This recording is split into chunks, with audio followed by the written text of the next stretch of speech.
Magandang hapon mga kalapatids. Ako si John Pereña, ang Precious Paxton Love. Welcome kayo sa love ko.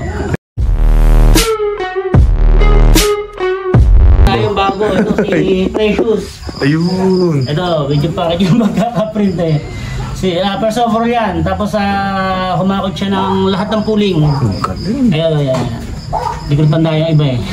Idol, ano po yung gamit yung bloodline dyan? Kalawang. Bale, MacArthur finisher yon. Pinalit ko sa non-chok na kittel. Imported na kittel. Oh. Ito yung nanay, si Jonalyn. Ito, kulay pula. So talagang may lipadan mo. May lipad daw. Complete locking to ng non-chok. So ano yan, Idol? Kayo na po mismo nag-bid ng ibon? Hindi, nabili ko lang yun sa kaibigan ko na nasa... Bali, nasa abroad na ngayon siya. So bali parang... Nakuwire ko sa kanya. Nakuwire mo sa kanya. Ganda kulay yan, pula. So bali, Idol, ano yung nung na-pair nyo sila, unang pairing, nag-produce agad? Unang pairing yun eh, oo. So bali yung naka-pair niya, talagang producer nyo na rin? Producer yun talaga, oo. Saka yung family talaga niya, puro champion din talaga. Yung mismong nestmate niya, 17 trophy. Grabe. So bali yun po yung naikwento nyo nga. Yung nakaraan, yung kayo kasi pagkabalik nyo, 17 trophies agad po yung nahakot. Dagdagan pa. Wala pa ngayon iba eh. Nasa club pa, di ko pa nakukuha. Yung huling SDR, di ko pa nakukuha eh. Grabe, ganda ng mga ano. At tapos ito yung champion ko ngayon, si Christine. Yan. Ito mabilis to kasi lahat ng lap hindi siya nawala sa top 10 eh. Oh. Kaya nga po no. Oo, tapos lahat din ng pooling hinakot din niya. Tapos lap winner siya ng Palolete. Oo. So bali, ito na po yung napasali sa special race, Idol. Oo, sa Palolete Invitational. Ito siyang champion doon. Siyang lap winner doon. So may tulin na, may distance pa siya. Oo, may tulin to, may speed, may long. So bali, Idol, ano po yung pinaka-base bloodline? Reiso to? Reiso po. Taka nga ako eh, checkered yung nalabas eh, pero yung parents niya, parehas black. Parehas black? Galing kay Reiso. Send ko sa iyo yung picture, yung tatay niya. So bali, PBM, Idol? PBM mo. Naglalabas sila ng checkered. Checkered blue bar itim. Ganun nilalabas nila. Magaling to, may tulin, tas may kunat. Ano yun? Nung karera na nun, pag nagkaklak kami, minsan 6 lang eh. O 7 lang kami nagkaklak, kagaya ng matnog. Ubusan yun, tsaka yung erosin. 7 ata kami sa erosin. Pang 7 ata siya doon sa erosin. Kunti lang nagkaklak, halos ubusan talaga. Yung nakarang SDR namin. So bali, ano yun, Idol? Same parents niya, Reiso po talaga. Parehong Reiso. Parehong Reiso. Line breed pa, no, Idol? Parehong itim. Okay.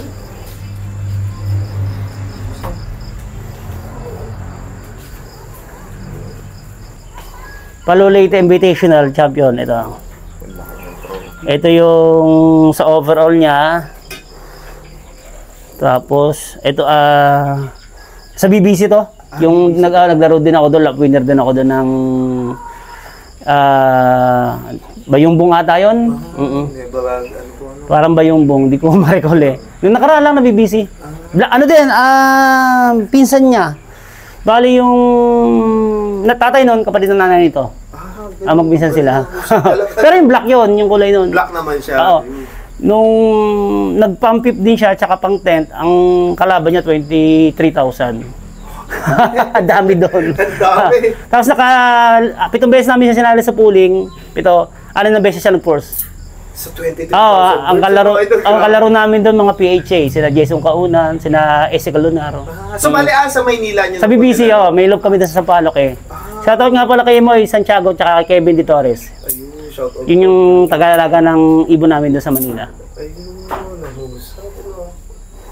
So bali, Idol, nung mga kinakarera nyo po sila dito ngayon, ano po yung mga naging experiences nyo dun sa mga bago nyo pong nailipad na linyada?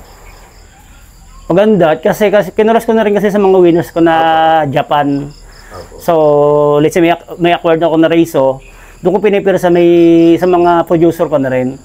para medyo malapit tayo sa katotohanan. Para at least may idea tayo na maganda yung lilipad. Kumbaga, meron na yung 50% na magaling. Opo. Ganon, oh.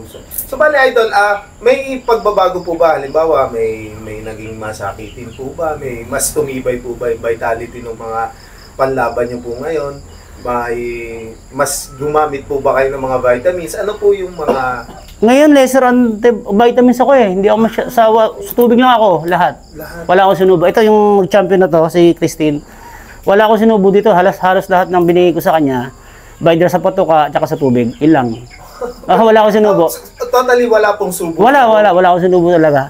Honey, yun. Binibigyan ko siya ng honey. Subo na lang kasi nag-iisa na siya nung last lap. So, hindi ko na nilalagyan sa tubig. Sa syringe na lang, oo. Nga palang Kittel, sayang yung Kittel ko eh, pinsan nito. Leading siya, lap winner siya nung Pasakaw. Ganun din, hindi rin nawawala sa top 10. Pero nakaano lang siya eh, nakahanggang kalbayog. Pero dulo pa rin. Nagkasakit kasi, tinamaan siya nung nagpaligo kasi kami ng malatahin na sobrahan. Yung isa namatay, yung isa naka-recover. Okay. So bali parang nalason na sobra. Nasobra. Napatapang yung timpla ng malatayon. Pero sayang, ganda ng ranking nun eh. First, second, third. First, second, fourth sila, yung lahat ng Kittel. Lahat ng Kittel? Magkakapatid, oo. Grabe. So bali idol, mabilis po sila. Mabilis talaga. Kasi lap winner eh. First, second, fourth sila eh. Talagang di nawawala. Pero ito, consistent to eh. Hindi to nawala sa top 10 talaga. Oo. Lahat ng lap niya, ganun. Pip, 7, 6, ganun lang siya. 8.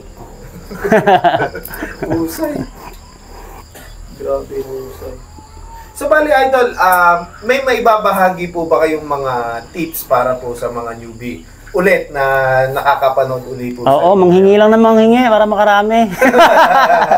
Hindi, siyempre, ako mag-accord ng ibon. Ganun din naman kasi ang gastos natin eh. So sa mga, kung makakabili sila ng champion eh. Kung di sila makabili ng champion, bilhin nila yung kapatid ng champion. Yun yung pinakamalapit. Oo, ganun lang ng discard yun. Kasi kung bibili ka ng malayo sa champion, siyempre baka mahirap na, baka malayo din sa katotohanan yung lipad. So maganda yung champion o kaya yung kapatid ng champion. So, o kung pwede, producer. Pamilya po dalawa. Oo, family. Kasi tingnan mo yung both side. Kung itong champion na to, may kapatid na nag-champion din, o yung nanay niya, champion din, o tatay niya. Minsan kasi chamba lang eh. Oo. Maganda kasi yung consistent yung family na nananalo. Para let's say, para kung sakali i-impuse mo siya sa linyada ng nananalo din, so possible man i-continuous nila yung family nila na nananalo. Kagaya nung aming Japan, yun, ganun talaga. Example na po talaga yung... Oo, grabe. Ikaw na nakapatuloy. Ikaw naman nakapagpatuloy na yung Japan. Grabe. Yung first overall ngayon sa LFC, ang tatay noon Japan. Opo. Galing sa amin. Yung second overall na kay Bostaba, kay yun. Yung second overall ng YB, yung nanay noon Japan din, lahi din galing din sa amin. So through the years talaga. Through the years. Ito yung second overall namin na Santa Ana. Nilipad ni Dennis Manalo. Shoutout nga pala sa'yo, pare. Bali, akin yung breeder na ginamit niya akin. Na that time, nasa Manila ako. So, binirid niya, nag-champion. Ito ay complete laki ng North, second overall ng Santa Ana, Cagayan, NDR. Yung tatay niya, first overall. Talagang subok North. Yung tatay niya, first overall, kalawang din yun. Anak din ng ibong ko. Grabe, North-South talaga. Bumibira. So, idol, ano po yung pinaka-tips para halimbawa po, newbie may ibon na maganda, halimbawa naka-acquire ng mga champion, ano po yung pinaka-shortcut na pwede natin ibahagi sa kanila? Tamang alaga, syempre. Tutok. Kailangan tututok. Oo. Huwag tayo manggigili sa mga gamot, sa mga vitamins. Tutok lang. Lesser, lalo na, antibiotics, hindi dapat. Mari herbal lang eh. So, kasi pag malakas naman ang ibon mo, hindi naman talaga tatamaan ng sakit. So, paano bang pagpapalakas? Luya, tanglad, ganun lang. Laga ka lang, malunggay, oregano, ganun lang kasimple. Kung may blender ka, blender lang. Sabayan mo ng bawang, ganyan, ganun lang. Tapos, basic lang. So, dapat lang, araw-araw mong gagawin. So, yan nga, kung makikita nyo na idol. Kahit pa paano yan, puro herbal lang yan. Wala masyado gamot yan. Nananalo naman kahit pa paano. Saka iba na rin po talaga yung blending ng bloodline nyo po talaga ng Mas maano kasi yung mas masarap kasi yung maglipad ng kilala mo yung linyada mo. So kung may papasok mga ibang linyada, kagaya nga nung sabi ko sa iyo kanina, let's say may nakuha akong champion, Reiso or Baskito or Kitel, ipapares ko siya sa champion ko. Siyempre Kalawang, yun yung champion ko eh. Kumbaga yung 50% yung anak nila, anak na ng champion, kumbaga magaling na. Magaling na. Oo. Kaya siyempre Baskito or Reiso, siyempre magaling din yun. Kaya possible na magaling din yung iaanak. Talagang nasa sayo na yung sa handling. Discarding mo lang. Nasa sayo na lang kung paano mo siya pauwiin. So talagang tutok na lang. Tutok na lang talaga, tutok. So bale idol, ayan, nakita naman natin kung gagano ka gagaling yung mga hawak niyong linyada. So bale, may katanungan po ulit kami, kayo po ba ay nag-a-out ng mga linyada nyo na ginagamit? Magbabahagi naman pag may sobra. Ayun. Shoutout nga pala sa mga taga-North, sa mga taga-Pampanga, Bataan, mga tropa natin yan. So ayan. Kung bago pa nga lang kayo dito sa aming YouTube channel, ayan, mapanood nyo si may part 1, may part 2 tayo kay Sir Precious Paxton. Part 2 na po. Ayan, tignan nyo yung mga naging achievement niya. Anong year po bala ulit kayo nag-umpisa noon? 2004. 2004. Yung mga kalawang nyo pa po. Yung pa yung gamit namin. Up to now, talagang nananalo sa bali. Naman yun kasi wala naman yabang talaga. Opo. Marami naman makapagpatunay. Opo. Shoutout nga pala kay Bagito Lop, kay Alvin Castillo. Number 1 na po. Lahat ng anak ng ibong ko dyan, nakalawang, halos lahat ng nananalo niya, dugo ng Japan, ng kalawang. Tapos yung kay JR Morales, first over, shoutout sa'yo pare, kalawang din yung tatay noon. Tapos yun nga, kay Bustaba ngayon, second over ng YB, ang nanay nun kalawang din, ganun din sa amin. So talagang sa inyo nagmula na, idol. Pero yung, dito ko din, yung kalawang na yan, dinala ko yun dito sa Lipa. Pero yung pinanggalingan talaga niyan, sa kumpare ko, kay Dong de la Peña ng Quezon. Shoutout sa'yo pare.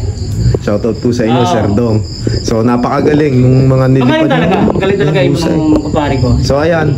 Kung makikita nyo naman, kung gusto nyo mag-inquire ng mga kalawang, na ayan, number 1, recommended. Lalo sa tawidan, no, idol? Oo, talagang totoo naman. Totoo naman. Mapakro sa imported line, ayan, talagang subok na subok. Kagaya nga ito, tatay na to, di ba? First overall, tatay. Anak, second overall, pareho Santa Ana, parehas complete locking. Nag-produce idol. So, ayan, kung gusto nyo mag-inquire ng kalawang line ni Sir... Tapos yung mga pinsan pa nito, puro champion din. Champion din, ano? 2011 ko ng Aklan, pinsan din ito, champion din yun. Tapos yung anak niya, ginamit ni Bagito Lop, ni Alvin Castillo, champion din yung anak, Santa Ana, Cagayan din. Tapos yung champion na yun, nag-anak po rin ng champion sa kanya. Parang si Boy Sakal ba yun?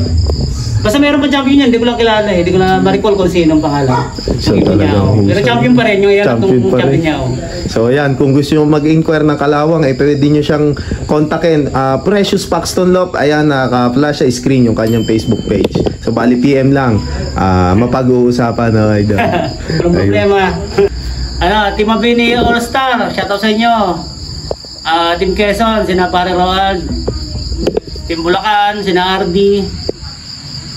Team Bataan. Sa inyo lahat. Ayun. So bali idol, maraming salamat po sa pagtanggap nyo po ulit sa amin dito. And then sigurado, hopefully, next season and then mga further years, makakakot na naman, makakabisita ulit tayo dito, idol. Season na to, maganda ulit. Sana pumasok ulit sa overall. Ayan. So far, awa ng Diyos, taon-taon naman overall tayo kahit pa. Pumapasok talaga. Ayun. At saka suwerte, may bonus pang purse. Yan. Kung bago pa nga lang kayo sa aming YouTube channel, mag-like, comment, share and subscribe na kayo. Hit nyo na rin yung notification bell button para lagi kayo ma-update sa mga bagong video na aming ilalabas. Maraming salamat mga kalapatids. See you next video. Paalam.